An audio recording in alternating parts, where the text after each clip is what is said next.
Okay, then it's my pleasure to give the word to the last speaker, Kurt Rice. Thank you. I had the pleasure of starting this year, 2012, by being informed by the Ministry of Education and Research in Norway that my university had won the National Gender Equality Prize this year. And that's a prize that goes to an organization in research or higher education somewhere in Norway as a way of recognizing the work that's been done at that institution in this area. For a person who's in a leadership position, the prize actually creates an opportunity because it carries a significant cash award. We received this prize for gender equality and gender balance work on our faculty. We, over the course of 10 years, went from being the University of Norway with the fewest women professors to being the university with the most. And we also received the prize on the basis of a project that we've been running that we call the Promotion Project. And what I would like to do is tell you both a little bit about some of the innovations associated with that promotion project and tell you a little bit about a new project that we're starting with that prize money about gendered innovations, gender perspectives in research and education. These projects are related in a number of ways. They share a rhetoric, for example. They're built on a rhetoric that insists that the work of equality enhancement is the work of quality enhancement. And they're built on a rhetoric that insists that making universities into better workplaces for women will make them into better workplaces for everyone. I want to give a few examples of the cultural changes that have happened at my university beyond the specific project participants to illustrate this. And I would like to say that my thoughts about gender balance and gender equality have been heavily influenced by the opportunity that I had to participate in the GenSet project. And if you're not familiar with the GenSet project, I'd like to strongly encourage you to visit genderinscience.org. It's full of wonderful resources, hundreds of references, probably thousands of references, and a set of recommendations about how institutions can move forward both in terms of gender equality and gender balance and in terms of gendered perspectives in science. I will allow myself to mention that the University of Tromsø, where I work, was the first university in Europe to formally adopt the GenSet recommendations, and the projects that we're running are part of the work that we're doing to implement those. So let me tell you just a little bit about the Promotion Project. The context for this project is that in Norway, to get to the top level of the academic career path, the individual has to initiate the promotion process. So as an associate professor, I myself have to apply to be considered for a full professor. My department chair doesn't take that initiative. My dean doesn't take that initiative. It's the individual himself or herself who takes that initiative.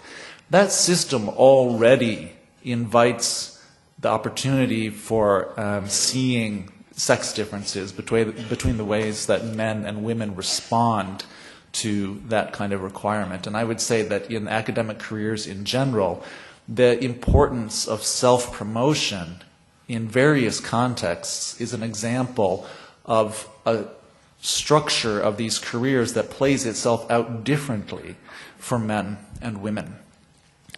The first thing that we did then in this promotion project, after having identified a group of participants, and I won't be able to go through the entire project here, but it's described in great detail on a blog that I run. So if you look for a Kurt Rice blog, you'll find a detailed description of the promotion project.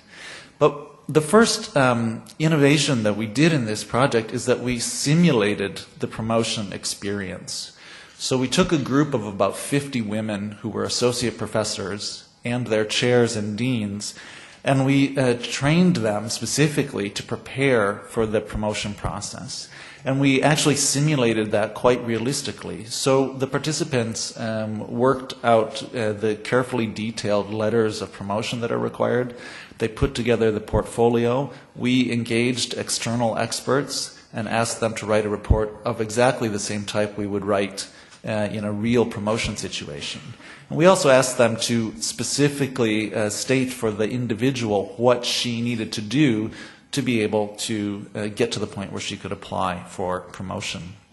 And we then instructed department chairs to work out a 2-year plan with those individuals for how they would achieve what they needed to achieve in order to be able to actually apply for promotion. And we had set off significant resources so that women who needed, for example, a research assistant, who needed a statistician, who needed an external evaluator of a book manuscript, had the opportunity to apply for funds to be able to carry those things out. And the last feature of the project that I wanted to briefly mention is that we introduced something that we call write-ins, where we took this group of women away for a week and instructed their chairs and deans to leave them alone. And we had no program. We had a few writing coaches around. All of the practical details were taken care of, and their job was to spend that week taking one of the pieces of feedback they had received on their trial evaluation and then trying to work on it. And we've done that over the last year and a half. We've done that 3 times with this group. So those are a few of the core features of that project. Now, this project has really become the work of cultural change at my university. And I would like to mention just briefly a few of the ways in which I think that's true. First of all, it's been an opportunity to change the rhetoric that we use. And I mentioned this earlier, but it's really become pervasive now at my university that our university culture is one which accepts the claim that the work of equality is the work of quality enhancement. The project has also been important because it's contributed to the professionalization of leadership. So we have a tradition, at least in Norway, of a relatively hands-off approach to being a departmental chair or departmental dean. And indeed, previously, gender equality work has often been pursued, in Norway anyway, through rather traditional mentoring projects. And I specifically decided not to use so-called mentors, but rather to use departmental chairs to work with the applicants and the candidates exactly in order to anchor this process in the normal line of management. What department chairs tell me is that the training they received in the context of the promotion project has enabled them to carry out much more engaged career development work with everybody in their department. And it's enhanced the workplace then, especially for younger faculty members, both men and women. Indeed, this project, as yet another point of cultural change, has legitimized the whole notion of career planning, which I would suggest that academics frequently aren't encouraged to think carefully about. It's also been important to clarify the promotion procedure. It's a mystery to many academics what they really need to do to get to the next level. And I think that we see examples of that both in Europe and North America, where my experience in North America is that people on the tenure track often are very unsure about what exactly they have to do in order to get tenure, even having asked. The project also has changed the legitimacy of strategic work at the university. Part of the reason we started this project is because our board of directors said that by 2013 we want 30% of our top academic positions to be filled by women. It was a very specific goal set by the board, and it was my job to make that happen.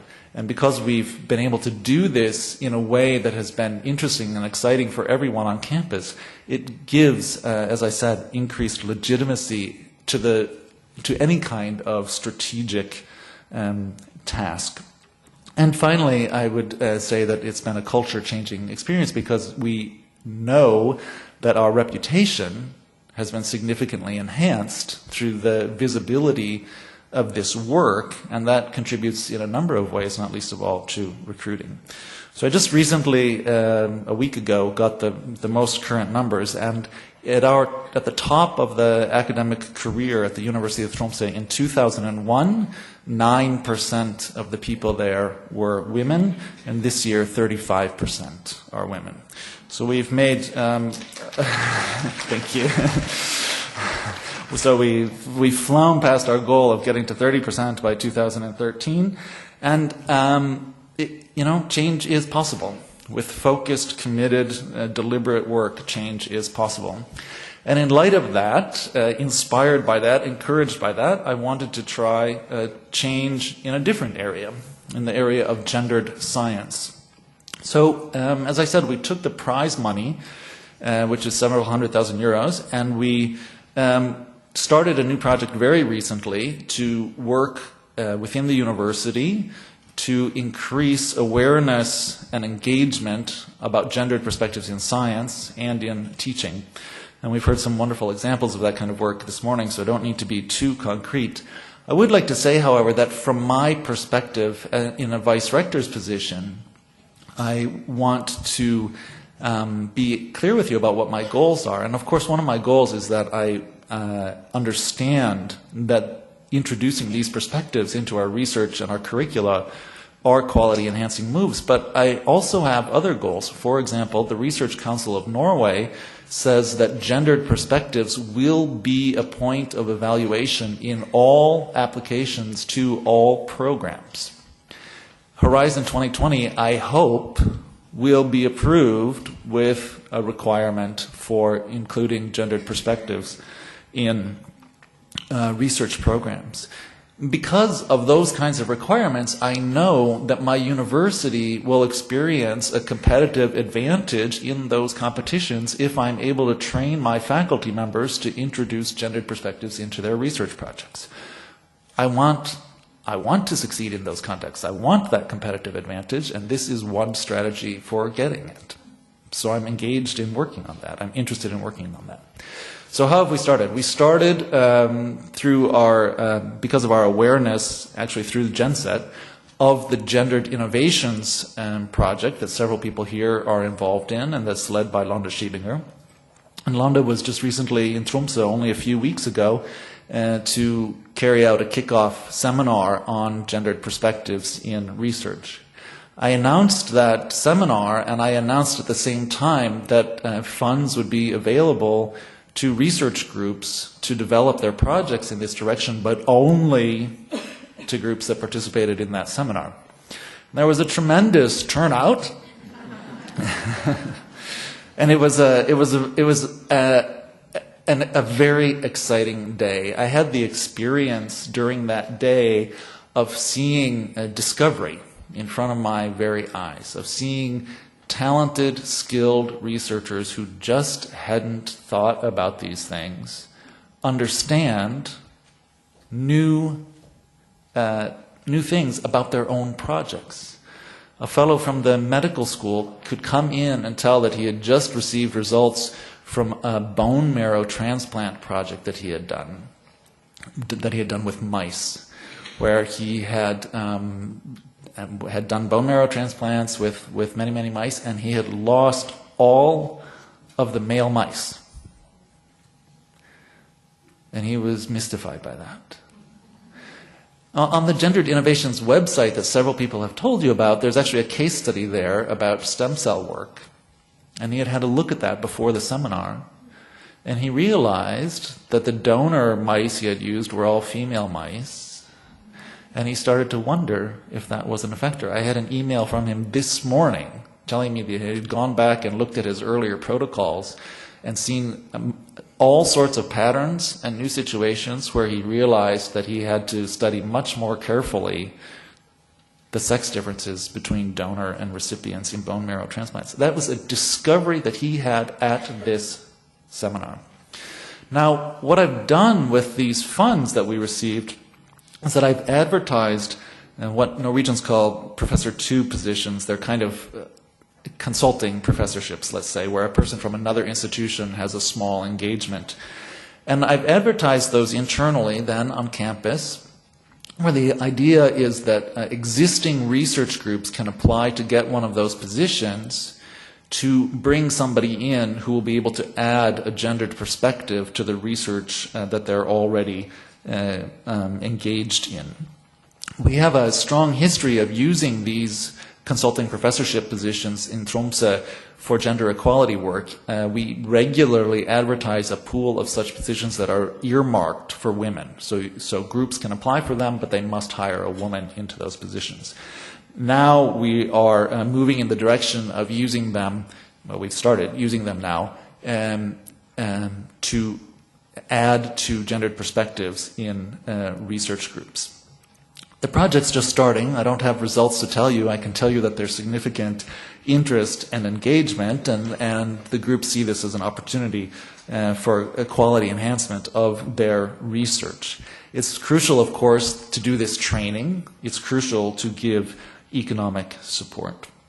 And I'd like to wrap up with a question and hope that maybe somebody can enlighten me, because I'm talking about two different domains of gendered work. One is, let's say, the human resources domain, where we care about we care about gender balance, we care about having good representation of both men and women all the way along the career path.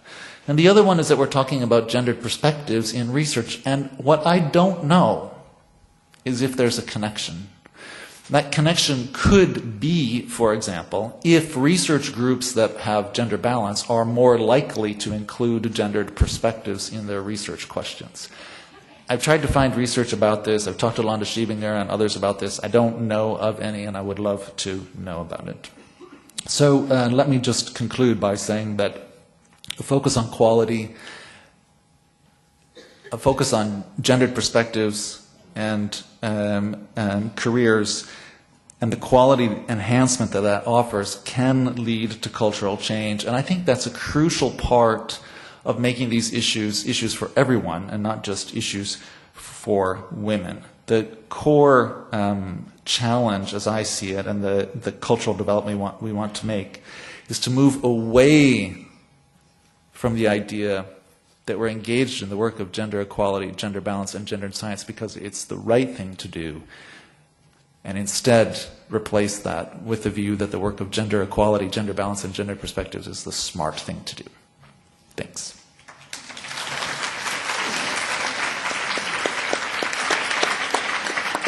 Thank you, Kurt. Any clues from the floor? At the very back, please. Yeah. Hello, sorry. I don't have any clues, but I do have a question, if that's okay, sorry.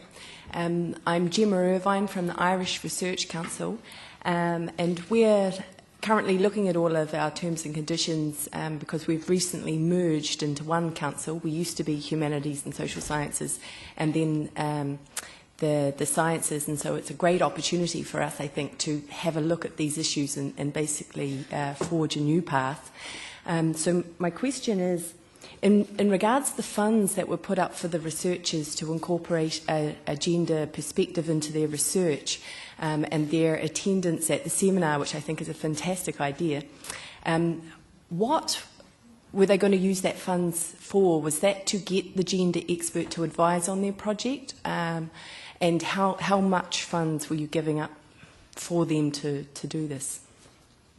Right. So the goal was that existing research groups would enhance their project by adding a gendered perspective, and that these funds would make it possible. So what I did is I advertised, so to speak, internally at the university as several two-year consulting professorships is what they're called. So the research groups, I'm actually doing that right now. So I haven't awarded them yet. I'll do that in the next few months. But the research groups then are able to apply to get funding for a two-year consulting professor to work with their group to develop the existing research focus of that group so that it, to a greater extent, will include gendered perspectives. I also have advertised some less specified funds for teaching programs who want to work to increase gendered perspectives in the curriculum of their teaching programs. At this point, altogether, it's 2 million Norwegian kroner, which is like 350,000 euros. Ines? Yes. Thank you. I would like to add a comment to your last issue on how research content and presence of women in teams interrelate. I think this is a crucial aspect that we need to explore further.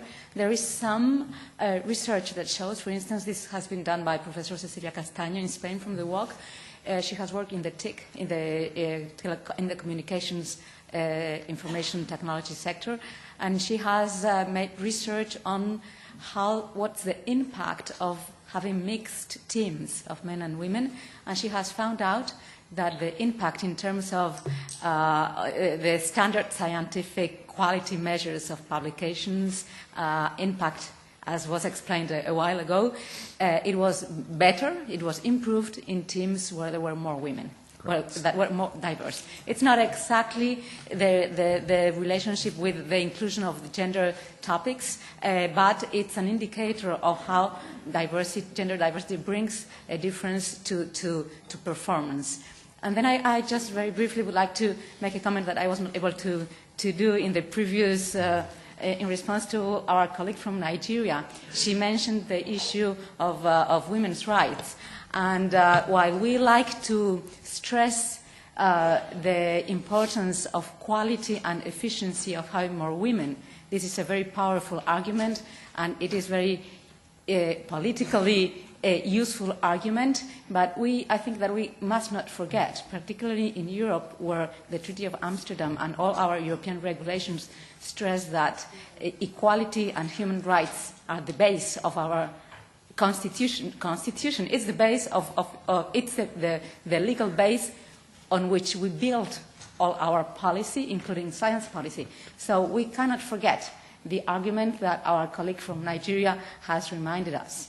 And as far as hostility in the workplace, in the structural change report that the European Commission published last year, which is going to be it was commissioned by the Commission, as a base. Thomas was a member of the expert group that produced it. It was commissioned as a base for the recommendation that Dr. Pauli mentioned this morning that the Commission is going to issue next year. And within this report, we address this topic and among many others. And we mention as an example of best practice around the world on dealing with the issue of harassment, not only sexual, but also harassment based on gender-based harassment, which is a slightly different concept.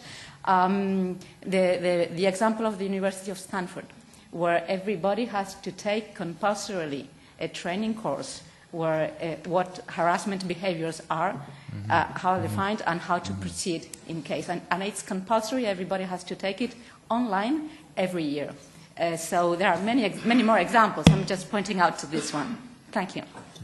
Okay, I guess we are moving into the final discussion. So we have...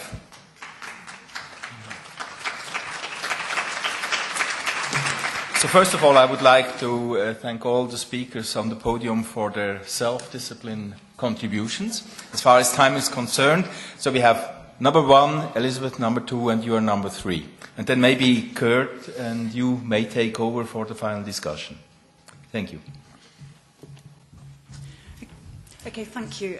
Geraldine Healy, Queen Mary University of London, where we have a Centre for Research in Equality and Diversity. Thank you for your presentation. I found it quite inspiring, a number of the things that you were doing.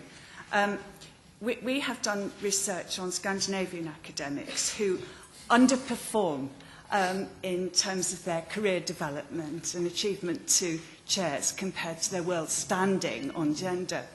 And one of the things that was very clear is that academics, women academics, often find they're excluded from key networks. Decisions are made on the basis of their potential or actual reproductive capacity, and so on. In other words, there's an exclusionary context. So I was very interested in what you were doing, and I wondered how you were seeking to overcome what must be key institutional barriers. And I think the emphasis on institutions earlier this morning was really, really important. And the resistance to change, because a lot of the gender negative cultures actually are very informal, they're very hard to grasp. So that would be my question, and I'd also like to support our colleagues who've questioned the issue of putting right to one side. Right must remain central in gender equality aspects. Okay, thank you very much. Thanks. Can I answer that? Yeah. So when I say that we should have a focus on this kind of work as a smart thing to do, what I in no way mean to undermine the extent to which it's the right thing to do. I simply wonder if maybe we've gotten as far as we can with those more traditional arguments, and I want to supplement them with new arguments. Regarding the first part of your comment, another aspect of the work we're engaged in to get more women to the top is that we've, just to illustrate one example of a structural barrier and how I'm dealing with it, we, of course, occasionally advertise full professorships. Those often, I have had noticed, get extremely few applicants, and I believe that the reason for that is because the descriptions are far too narrow. They're really aimed at an individual or at scientific reproduction. And so what we have done at the University of Tromsø is that we have adopted a requirement, first of all, to use search committees, not after a position is announced, but before a position is announced, to survey the landscape for potential applicants. And we've added a requirement that although we can't earmark positions for women, that the applicant pool must be gender balanced before they are allowed to proceed to a hiring. So they have to pursue gender balance in the applicant pool. And that is intended to work against a structural challenge, namely the power to, to tailor job announcements for specific individuals or a very, very small group of individuals. Okay, the word that hasn't been mentioned is excellence. And I think that's really what it all resolves around, because even if you put more women in a lab, but they are trained on the same biased methodologies and the same bias accepted in the science knowledge base, there's no way that they're going to suddenly come up with different ideas. They are going to have a different perspective, but the basis of their knowledge is biased, yes? So for your male example, I have an example of a female. Right. Yes, so with yes, so I think we should not put the expectation that women suddenly have a new insight into excellence. Excellence, we have to question the excellence. Ludwika Lichte, University of Twente, the Netherlands. Thanks a lot for the talks, and especially the last one. I am puzzled about this connection of the group membership in science and the gender perspectives in research. I've been doing research on problem choice, so how different disciplinary groups decide on what kind of problems will be pursued in science, and not hard science, but also soft science. And what I've seen, that there is very, very strong difference. First of all, there are hierarchies. So it's the project leader who decides on the problem choice mostly. Juniors usually are following. It can differ per field, because in the humanities it can be less so, because it's more individual-oriented science. So hierarchies are important. However, what's influencing the direction of research is also external funding agencies these days. And they tend to influence juniors more than the seniors. Seniors can go on with the mainstream. So they have already path dependency. So this is just to shed a bit more light on what's going on there. Thank you. Okay, so I'm just usurpating the role of leading the final discussion. You raise your arm, please.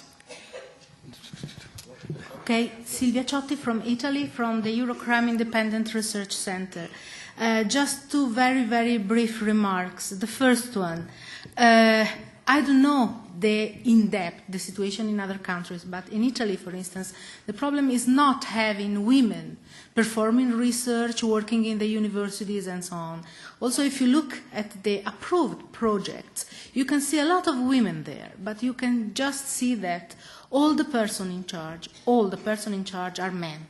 So if you look at these projects, for instance, you can see that the big part of the work is made by women that are coordinating, working, and so on, but the person in charge having the name on publication, projects, and so on is always a man. So I really appreciated all the description that I heard in these 2 days regarding the troubles and the numbers, statistics, and so on, and I really understand that this description of the problem, because a problem is interesting. The point is that saying numbers, for Italy at least, is not enough, unfortunately. And the other thing regarding, for instance, technology with gender approach and so on and so on, I'm a bit afraid of that because on the market we yet have things that are sold just for women. In Italy we have cars for women, we have mobile phones, smartphones that are very pink, very pretty, very beautiful because they say, okay, these are for women, but they are absolutely the same thing. So we have to be very careful because I think that there is a lot of people just waiting to instrumentalize this kind of female, not gender approach. Thank you. Okay, two more. No.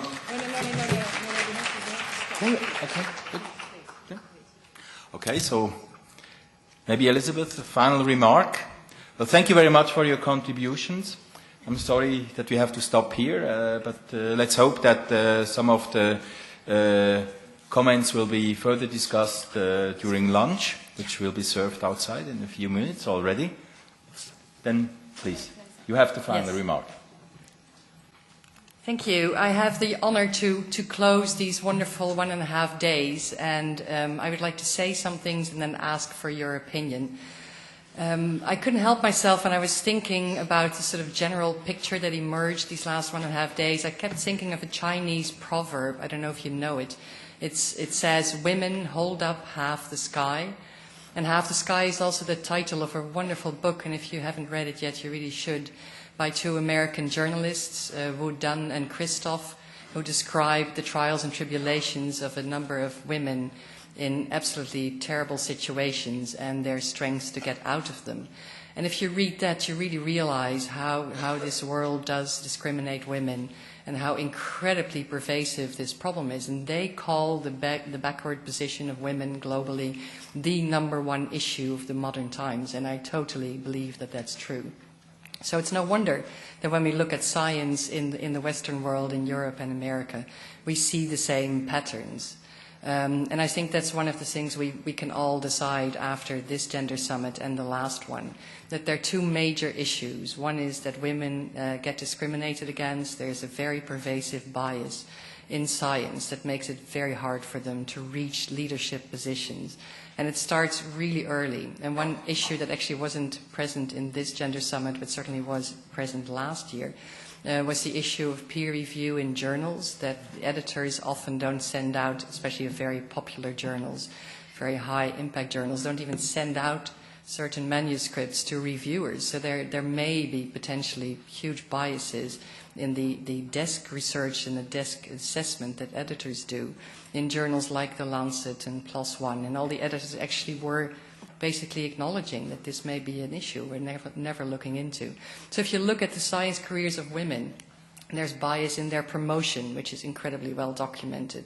There's bias potentially in the chances that they get their articles published. There's bias, and there's no doubt about that, in the chances that they get funded. I mean, it was very obvious from Teresa Lago's presentation yesterday that the ERC panels are biased too. I can't find any other explanation for the persistent difference in every domain of the grant proposal submission of the difference between the women and the men. 2% lower everywhere, and I can't believe that that's because the quality of their proposals is lower. So women substantially have to face at every step of their career this subtle bias that we call it. And of course, it's not so subtle. It may be subtle at every step, but if you add them all up, these biases, it's one huge, gigantic, very unsubtle bias in the end. Many molehills become one big mountain. And then, of course, there's the second issue of the content of our research and our science that is not gender neutral. We produce a lot of science that is just geared towards one half of the population, and that serves men much better than women. And I think that is a much bigger issue if you look at societies than the bias against women scientists. Because what does that mean? That we don't live in the world that we potentially should be living in if you look at the perspective of women. And it means everything from how do we use our technologies, whether medicines are really also good for women or just for men. If we keep using the male model in every study we do, we actually kill women. There have been hundreds or maybe even thousands of female lives lost because we simply don't think about them as a target group for our interventions.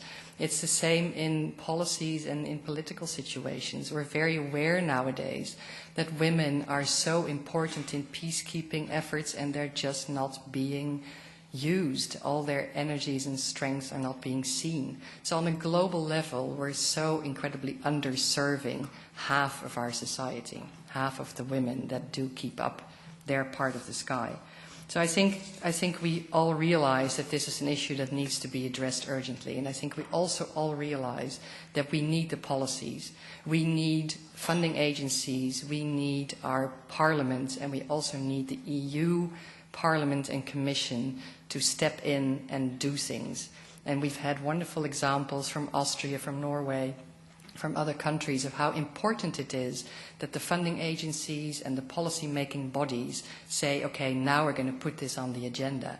Because as soon as there's formal policy, and especially, and that's the only way you can have a good formal policy, if that's followed by funding, then things will start moving and people will see opportunities, and that needs to happen. So what I want to round up with your permission, I hope that's okay, is to tell you which three messages I think we can give the EU Commission and the EU Parliament, and I'm going to ask for a raise of hands if you agree with me, and then there are probably a few more minutes for other ideas that I may have missed, and I really would love for you to jump in. And we've heard some very concrete examples that we can use, and I was hoping there was going to be something on the screen. This Article 15 of the Horizon 2020 framework. Oh, great. This is the only thing it says. It's important the article is in there, but it's very, very short. It just says it shall ensure the effective promotion of gender equality and the gender dimension research and innovation content. And I think for most of the people who need to carry this out, they're completely clueless as to how to do this, because you need to understand a lot more than you do just on the basis of this statement. So I have three proposals that we could actually give the people who are now involved in shaping Horizon 2020. I think one very concrete one is the one that Hans Borgevink has been talking about for the past 1.5 days. I think we really need to push to have women in grade A researcher positions part of the scoreboard 2013. We all agree it's nowhere near enough, but there is a limited number of outcome indicators that are going to be in this scoreboard. So at least let's have this one. So could I see a show of hands? Which people in the audience feel that that's one very concrete recommendation we could make? I think it's a majority. It's not all of you, but I think it's a majority enough that we can say that this is being carried by this audience. And another one that I think we really should push for is to make sure that the ERC fund, the funds that are being distributed through the ERC, that there is no gender bias in their procedures. And one very concrete thing that we could recommend is that there is training of these panels that look at proposals. These are practices that are tested and tried and very evidence-based. There's huge experience in the US, in Canada, and we can very easily tell the ERC that if they want to be really gender neutral and if they want to encourage female researchers, this is the least they could do. So could I see a show of hands about that? And Ines is making... That's true, the whole program. You're right, thank you very much. Let's be bold here and strapping. The whole program. So all the research funds, let's make sure that the panels, the decision makers are actually aware. Great. I think that's a huge, huge score of hands here.